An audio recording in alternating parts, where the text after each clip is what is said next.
তো রাত্রিবেলা ঘুম থেকে তুলে আমাকে এত গিফট কে দিল সেটা দেখার জন্য তোমাদের পুরো ভিডিওটা দেখতে হবে। তো চলো শুরু করা যাক একদম সকালবেলা থেকে। তো ঘুম থেকে উঠে পড়েছি তাড়াতাড়ি, কারণ সেদিনকে ছিল আমার উপোস। পাড়ায় ছিল শীতলা পুজো, যেই পুজোটা আমি ছোটোবেলা থেকেই করি।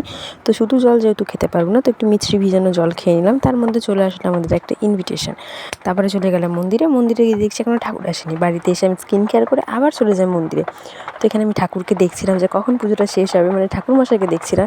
তো এই যে আমাদের শীতলা ঠাকুর, আর আমরা সবাই অঞ্জলি দিয়ে নিই। তো তারপরে আরতিও শুরু হয়ে যায়।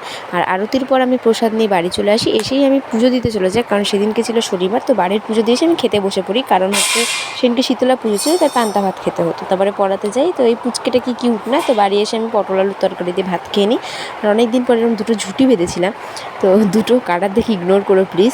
আর এই টাইমটার জন্য আমি অনেকক্ষণ ওয়েট করছিলাম। তো ঘুমিয়ে পড়েছিলাম আমি। তো তারপরে হচ্ছে এই যে এই টাইমটা, এই মানুষের জন্য আমি অনেকক্ষণ ধরে অপেক্ষা করে রয়েছি, প্রায় 15 দিন পর দেখছি। আর ইসি আমাকে অনেক গিফট দিয়ে দিল। তো আমি গিফট দেখে খুব খুশি হয়ে গেছি, মেনলি এই চকলেটগুলো দেখে। তো আরও অনেক গিফট দিয়েছিলো, যেগুলো আমি নেক্সট ভিডিওতে দেখাবো।